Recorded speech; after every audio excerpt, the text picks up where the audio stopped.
दोस्तों, मेरा नाम है नीलेश मिश्रा। कहानियां सुनाता हूं।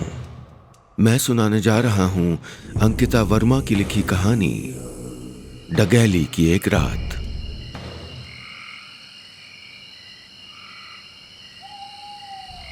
वो डगैली की रात थी, एक ऐसी मनहूस रात जब बुरी ताकतों का साया इंसान के वजूद पर हावी होने लगता है, जब परछाइयों से निकलकर बुरी आत्माएं इंसानों का पीछा करने लगती हैं, जब नर्क के दरवाजे खुलने लगते हैं धीरे धीरे और वो धरती पर दोबारा चलने लगती है, वो यानी डाग। बीजू फिर बोला, और आज तो वैसे भी डगैली की रात है। डगैली की रात? रवि उसे फिर चुप कराना चाहता था, लेकिन इस पर उसमें खुद कौतूहल जाग गया। ये क्या होती है? मेरी दादी कहती हैं कि इस रात पहाड़ी इलाकों में भटकने वाली डायनें ताकतवर हो जाती हैं। लोग डर के मारे घरों से नहीं निकलते। हमारे यहाँ तो दरवाजों के आगे झाड़ियां रख दी जाती हैं ताकि डाग अंदर न घुस पाए, मगर वो फिर भी घरों के दरवाजे खटखटाती है कि कहीं कोई गलती से दरवाजा खोले और वो अंदर घुस जाए। बीजू ने इतना कहा ही था कि रिशु क्रिकेट किट उतारते हुए बोला, अरे डायने है कि सेल्स गर्ल? दरवाजा खटखटा कर, ये देखिए हमारी कंपनी ने ये साबुन मार्केट में लॉन्च किया है, और हाँ, डगैली की रात का विशेष ऑफर है। रिशु की बात सुनकर रवि की हंसी छूट गई। बीजू को हल्का गुस्सा आ गया। वो उस पुराने घर की तरफ इशारा करते हुए बोला, अच्छा, बड़ा मजा आ रहा है हा? ये घर देख रहे हो, इसमें एक बार जाओगे ना तो पता चलेगा, ये जो मस्खरी कर रहे हो ना सब निकल जाएगी। रिशु और रवि ने उस पुराने घर को गौर से देखा। वो वाकई डरावना था। पुराने खंडहर जैसा मकान था जिसकी दीवारों पर काई जम गई थी और दरारों में जंगली पौधे उगाए थे। अरे डागवाग कुछ नहीं होती, इस बीजू की तो आदत है मनगढ़ंत कहानियां सुनाने की। कहते हुए रिशु आगे बढ़ा तो रवि भी साथ चलने लगा। बीजू वहीं खड़ा रहा। उसने पीछे से आवाज दी, शर्त लगाओगे? रवि और रिशु रुक गए। मैं किसी से भी पूछवा देता हूँ, यहाँ लोकल लोग बता देंगे कि अरे क्या तू भी।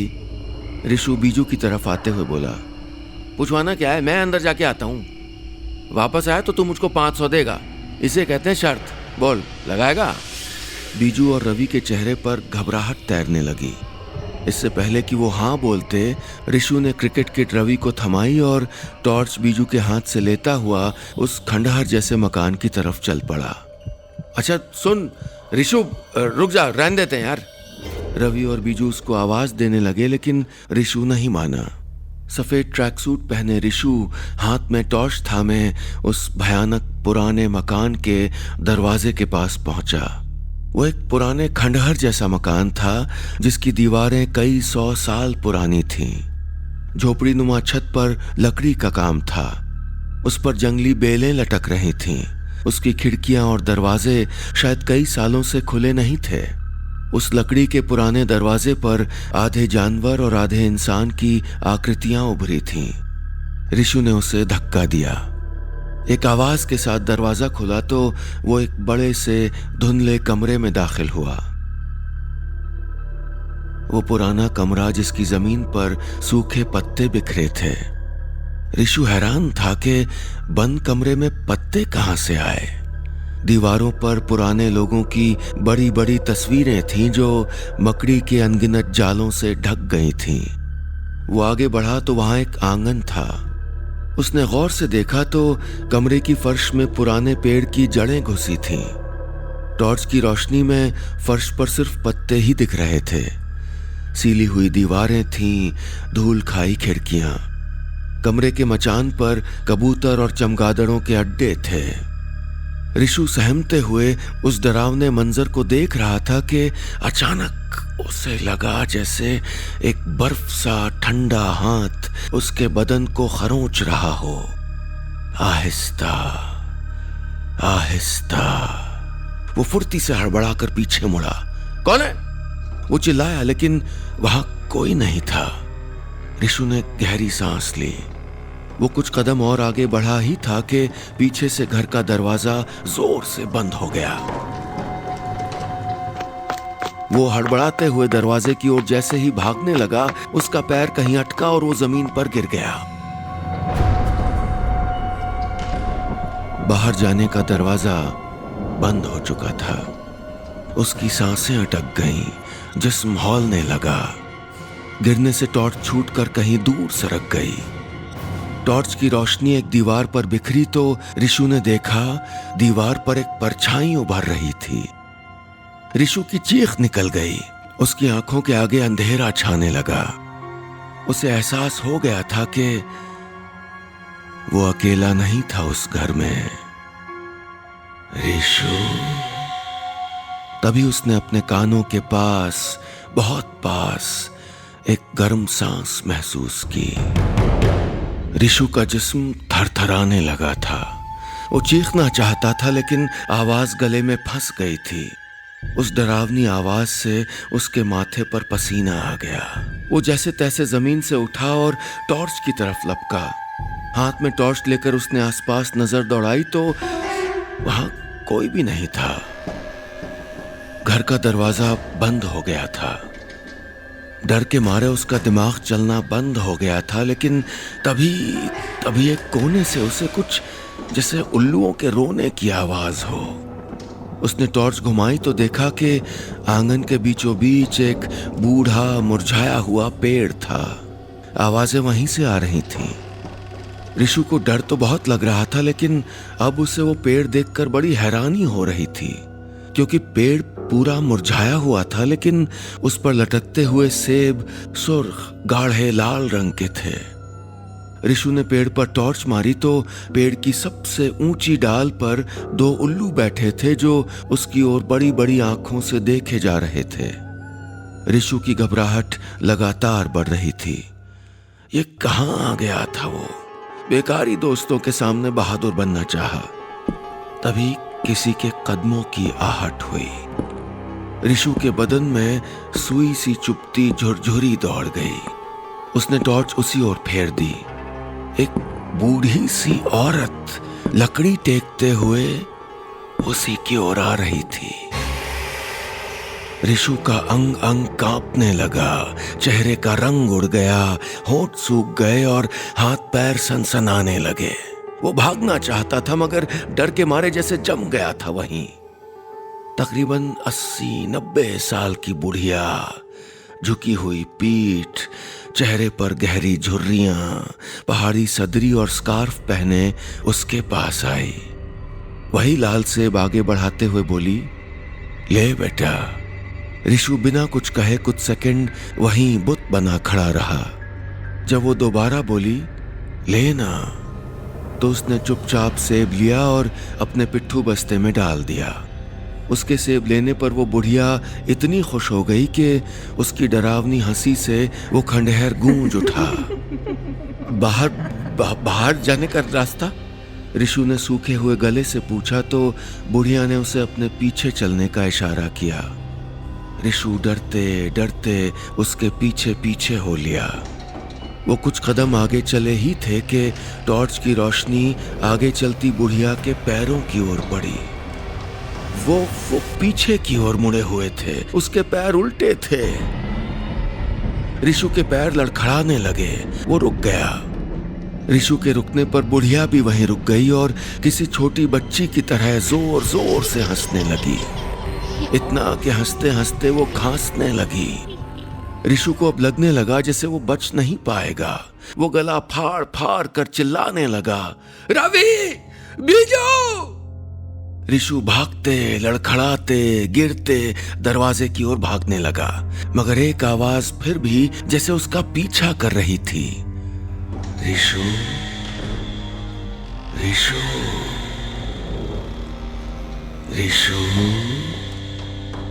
वो हाँफते हुए दरवाजे के पास जैसे ही पहुंचा, दरवाजा फिर से अपने आप खुल गया। उसने देखा कि सामने रवि और बीजू खड़े थे। उन्हें देखकर उसकी जान में जान आई और उसका सर घूमने लगा। वो चौखट पर ही बेहोश होकर वहीं गिर गया।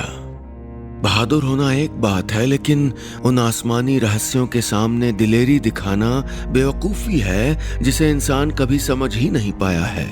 घर पहुंचने तक रिशु को वो हादसा भुलाए नहीं भूल रहा था। वो सब जो कुछ घंटों पहले हुआ था उसे सपने जैसा लग रहा था। एक ऐसा सपना जिसे देखते हुए हम छटपटाते हैं, झटके महसूस करते हैं, मगर फिर भी नींद से नहीं जाग पाते, एकदम स्लीप पैरालिसिस की तरह। अंधेरे में घर पहुंचते ही उसकी उतरी उतरी सी सूरत जब आमा यानी उसकी माँ ने देखी तो उन्होंने पूछा, का राजू दादिया, चेहरा क्यों लालो रखा है, क्या हुआ? आमा जो पेट से थीं, सहारे से आंगन की चौखट आहिस्ता से उतरने लगी।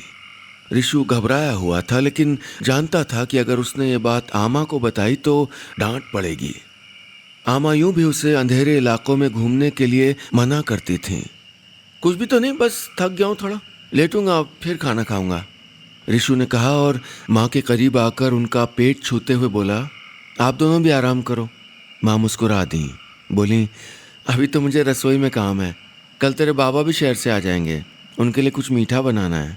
खैर, थोड़ी देर बाद अपने कमरे के नरम बिस्तर पर लेटा रिशु वो सब याद कर रहा था जो उसके जहन से उतर नहीं पा रहा था। वो मन भटकाने की कोशिश करता, लेकिन वही बूढ़ी औरत, वो 2 उल्लू और वो सेब का पेड़ उसे बार बार याद आते। करवट बदलकर, सर पर हाथ रखकर उसने जबरदस्ती सोने की कोशिश की। अभी 2 मिनट ही गुजरे होंगे कि रिशु को अपनी गर्दन पर कुछ रेंगता सा महसूस हुआ, शायद एक कीड़ा। उसने गर्दन पर हाथ फेरा, लेकिन उसे कुछ भी नहीं मिला। वो फिर से सोने की कोशिश करने लगा। तभी अचानक रिशु उठ बैठा और अपने कान में उंगली डालकर सर को झटके देने लगा। उसे ऐसा लग रहा था जैसे वो कीड़ा उसके कान में घुस गया हो। वो अंदर और अंदर घुसता चला गया। उसकी आवाज मधुमक्खियों के भिनभिनाने की तरह हो गई थी। अब वो उसके दिमाग की ओर बढ़ने लगा था, उसमें सुरंग बनाने लगा था, उसे कुतरने लगा था। रिशु छटपटाने लगा। उसने एक लंबी गहरी सांस ली और तकिए में अपना सर गाड़ दिया। उसका दिल जोरों से धड़क रहा था। वो कुछ देर बाद रसोई में आ गया। आमा चूल्हे के पास बैठी कुछ बना रही थी। कुछ देर बाद वो उठी और रसोई से चली गई। वापस आई तो एक प्लेट में काटे हुए सेब के टुकड़े थे। तेरे बस्ते में ही सेब मिला था, ले खा ले। सेब? रिशु उठ खड़ा हुआ। उसे याद आया कि उस बुढ़िया का दिया सेब तो वो बस्ते में ही भूल गया था। अम्मा, तुमने खाया तो नहीं? अम्मा, अम्मा, वो हड़बड़ाते हुए बोला। बताओ अम्मा। हाँ, एक टुकड़ा खाया था, वो बोली। क्यों, क्या हुआ? रिशु ने सर पकड़ लिया और बुदबुदाने लगा। नहीं खाना था अम्मा, नहीं खाना था। वो रात रिशु और उसके परिवार की आखिरी सुकून भरी रात थी, क्योंकि इसके बाद जो होने वाला था वो इंसानी समझ के परे था। डाक का साया उस घर पर काले बादलों की तरह मंडराते हुए दाखिल हो चुका था। रात 3 बजे एक हंसी ने रिशु की नींद तोड़ी। वो कांप गया। फिर आमा की फिक्र करते हुए उनींदी आंखों से बारामदे में गया। वहां चिराग की हल्की रोशनी में उसने जो देखा, उसके पैरों तले जमीन खिसक गई। आमा बारामदे में बैठी जोर जोर से हंस रही थी, बिल्कुल उस बूढ़ी डाक की तरह। रात के बाद से रिशु की आमा एकदम बदल गई थी। वो अजीब तरह से झुककर चलने लगी थी, जैसे 80 साल की बुढ़िया। धीरे धीरे गर्दन घुमाती थी, न बात कर रही थी, न कोई जवाब दे रही थी। बस बारामदे में अंधेरे फर्श पर उकड़ू बैठी हुई थी। अम्मा, रिशु ने डरते हुए पीछे से उसके कंधे पर हाथ रखा। अम्मा, क्या हुआ? यहाँ क्यों बैठी हो? अम्मा? रिशु की आमा जमीन पर बैठी आगे पीछे हो रही थी। आंगन में रखे चिराग की लौ टिमटिमा रही थी। आमा ने न मुंह खोला न कुछ बताया। वो बेजान आंखों से रिशु की ओर टकटकी लगाए देखती रही, बिना पलक झपकाए। रिशु की आंखों में आंसू आ गए अपनी माँ को इस तरह देखकर। अचानक से ऐसे कैसे बदल गई वो? आंखें ऐसी खोखली लग रही थीं जैसे किसी लाइलाज बीमारी ने लपेट लिया हो। आमा उठो। उसने आमा को उठाने की नाकाम कोशिश की। फिर देखा तो वो अपने उभरे हुए पेट पर हाथ फेर रही है। आमा उठो ना, पेट में गुड़िया है ना, उसके लिए तो खाना खा लो। गुड़िया, आमा ने इस बार कहा और सर घुमाकर रिशु की आंखों में घूरते हुए फुसफुसाई, तेरी गुड़िया को तो मैं खा गई। रिशु घबरा कर पीछे हटा, लड़खड़ा गया वो। उसके कान सुन पड़ गए थे, पूरा बदन कपकपा रहा था जैसे कोई ठंडी लाश उसके जिस्म से लिपट कर सारी गर्मी सोख रही हो। चिराग की मध्यम रोशनी उस कच्चे मकान के बरामदे में बैठी आमा के चेहरे पर पड़ रही थी। वो अब मुस्कुरा रही थी, हाथों से अजीबोगरीब इशारे करने लगी थी और बहुत जोर से तेरी गुड़िया को मैं खा गई दोहरा रही थी। आमा की लाल आंखें देखकर रिशु भी अंदर तक कांप गया। आंगन से आसमान में चांद चमकता दिख रहा था। घर पर कोई और था नहीं जो उसकी मदद कर सकता। आमा उसकी तरफ पलटी तो रिशु घबरा गया। उसने एक हाथ अपने पेट पर और दूसरा रिशु की तरफ बढ़ाया तो रिशु तेजी से भागकर अपने कमरे में आ गया और दरवाजा बंद करके सांस लेने लगा।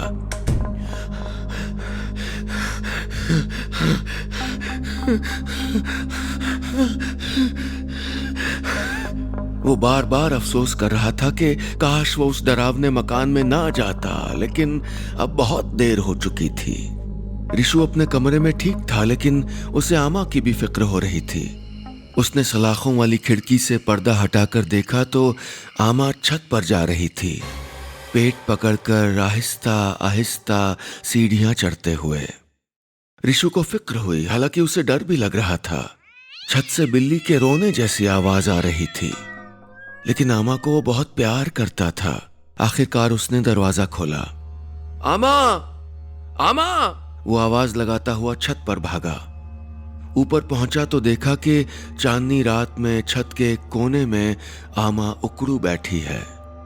आमा का चेहरा और हाथ खून से सने हुए थे। वो पलटी और रिशु को देखकर मुस्कुराई। रिशु 2 कदम पीछे हुआ। फिर आमा ने हाथ में पकड़ी खून से लथपथ एक बिल्ली की लाश रिशु की तरफ बढ़ाते हुए पूछा, खाएगा? रिशु वहीं बेहोश हो गया। रात का चांद अभी भी बादलों से लुका छिपी खेल रहा था। रिशु को होश आया तो उसने खुद को अपने बिस्तर में लेटा पाया। उसे समझ नहीं आ रहा था कि वो नींद में था या सच में उसकी आंख खुल गई थी। उसने चारों तरफ नजर घुमाई तो आमा को अपने पलंग के किनारे बैठा पाया। वो रिशु को बड़े प्यार से देख रही थी, बहुत शांत लग रही थी। रिशु ने हड़बड़ा कर सब तरफ देखा। क्या वो सब सपना था या आमा के अंदर से वो भूत प्रेत या वो जो भी था निकल आया था? रिशु समझने की कोशिश कर रहा था, लेकिन जो भी हो, आमा को यूं शांत देखकर उसे राहत मिल रही थी। शुक्र है आमा, पता है अभी मैंने क्या देखा कि आप? वो कह ही रहा था कि आमा उठकर चलने लगी। वो कहते कहते रुक गया। आमा कमरे से बाहर चली गई। उसने आवाज दी मगर आमा ने अनसुनी कर दी। वो बिस्तर से उठकर आमा के पीछे पीछे दौड़ा। आंगन का चिराग बुझ गया था, चांद की रोशनी बाकी थी। आमा! वो आवाज देता हुआ आंगन में पहुंचा तो जो उसने देखा वो देखकर कांप गया। आंगन के बीचों बीच वही सेब का पेड़ उगाया था जो उसने उस बुढ़िया के घर में देखा था। उस पेड़ पर वही गाढ़े लाल रंग के सेब चमक रहे थे। डाली पर 2 उल्लू भी बैठे हुए थे। अभी रिशु उस पेड़ को देख ही रहा था कि उसे कुछ महक आई। उसने गौर से रसोई की बड़ी सी खिड़की की तरफ देखा तो अंदर आमा थी जो मुस्कुराते हुए खुद पर एक हाथ से मिट्टी का तेल उड़ेल रही थी और दूसरे हाथ से अपना पेट सहलाते हुए कुछ लोरी जैसा गुनगुना रही थी। आमा रुक जाओ! वो रसोई की तरफ भागा। उसका कलेजा जैसे हलक में आ गया था। आवाज फंस गई थी। रसोई का दरवाजा बंद था। देखते ही देखते आमा आग की लपटों में गुनगुनाते हुए जलने लगी। उसके बालों में लपटें थीं, खाल उधड़ने लगी थी, लेकिन वो गुनगुनाए जा रही थी। आमा! रिशु जोर से चीखा तो उसने खुद को अपने कमरे के बिस्तर पर पाया। वो बुरी तरह से हाँफ रहा था। रिशु बेटा, क्या हुआ? सपना देखा क्या? सिरहाने बाबा बैठे थे जो उसका सर सहला रहे थे। उन्होंने उसे बताया कि वो रात में घर लौट आए थे और उन्हें रिशु छत पर बेहोश मिला था। रिशु ने अपनी खिड़की से झांका तो आमा कमरे में सो रही थी। हथेली का पसीना पोंछते हुए उसने कुछ राहत की सांस ली, लेकिन उसे यह भी याद था कि उसके दोस्त बीजू ने बताया था कि डाक की डायनें सच को सपना बनाकर उलझा देती हैं। तो कहीं ऐसा तो नहीं कि वो सब जो बार बार वो सपने में देख रहा है वो सपना नहीं, हकीकत है? रिशु कश्मकश में था। उसे समझ नहीं आ रहा था कि अब क्या करे। सुबह के तकरीबन 6 बज रहे थे। पास के मंदिर से करनाल और नगाड़े बजने की आवाजें आ रही थीं। रिशु दबे पांव कमरे से बाहर निकल आया। आमा के कमरे का दरवाजा बंद था। उसका जी किया कि वो एक बार जाकर आमा से मिल ले, फिर कुछ सोचकर आगे बढ़ गया। रिशु घर से निकलकर अपने दोस्त बीजू से मिलने जा रहा था। इस चक्रव्यूह से उसे सिर्फ वो ही बचा सकता था। सुबह सवेरे बीजू और रिशु दूसरे दोस्तों के साथ क्रिकेट ग्राउंड पर मिला करते थे। रिशु उसी तरफ चल पड़ा। कैसे हो रिशु? ठीक है ना? क्रिकेट मैदान में बीजू ने रिशु की तरफ हाँफते हुए आकर पूछा। यार, रिशु ने बोलना शुरू किया तो उसका गला भर्रा उठा। बीजू उसके बगल में बैठ गया। यार, तू सही कह रहा था, उस घर में नहीं जाना चाहिए था। घर में अजीब और गरीब चीजें हो रही है। आमा एकदम से बदल गई है और पता नहीं चल रहा है कि क्या सच है क्या सपना। हमने तो मना किया था यार, बीजू बोला। कहा था ना तुमसे कि डाक लोगों को सपने और सच में उलझा देती हैं, उनके साथ छल करती हैं, काबू में कर लेती हैं। पता ही नहीं चलता कि क्या सच है क्या झूठ। मगर अब मैं क्या करूं? रिशु ने बेचैन होकर पूछा। इसका कोई तरीका नहीं है दोस्त, लेकिन हाँ, तेरे बाबा तो लौट आए ना शहर से, उनसे बता, शायद वो कुछ करें। रिशु पूरे रास्ते यही सोचता रहा कि बाबा उस पूरे घटनाक्रम को झूठ मानेंगे। उन्हें वो सब एक डरावनी कहानी जैसा लगेगा। उन्हें समझा पाना मुश्किल था, लेकिन यह मुश्किल काम अब करना ही था।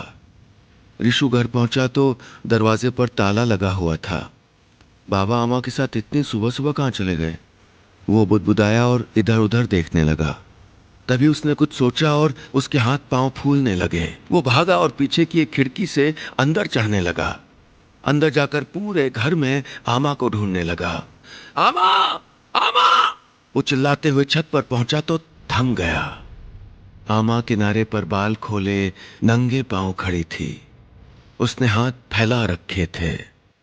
वो एक टक नीचे देख रही थी। रिशु ने आहिस्ता से बिना आहट आमा की ओर बढ़ना चाहा। आ गया मेरा राजा बेटा, आमा बिना पलटे बोली, फिर पलटकर मुस्कुराने लगी। रिशु की आंखों से आंसू बहने लगे। आमा को इस हालत में देखा नहीं जा रहा था उससे।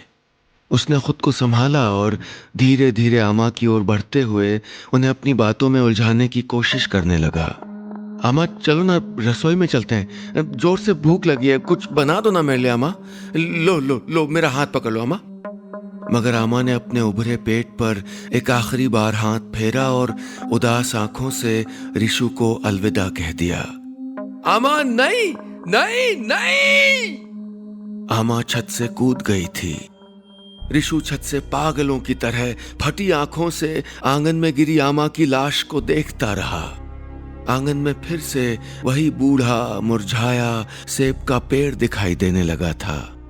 आमा के शरीर से निकलती खून की नदी उस पेड़ की जड़ों से बह रही थी, लेकिन पेड़ की डाल पर इस बार 2 नहीं 3 उल्लू थे।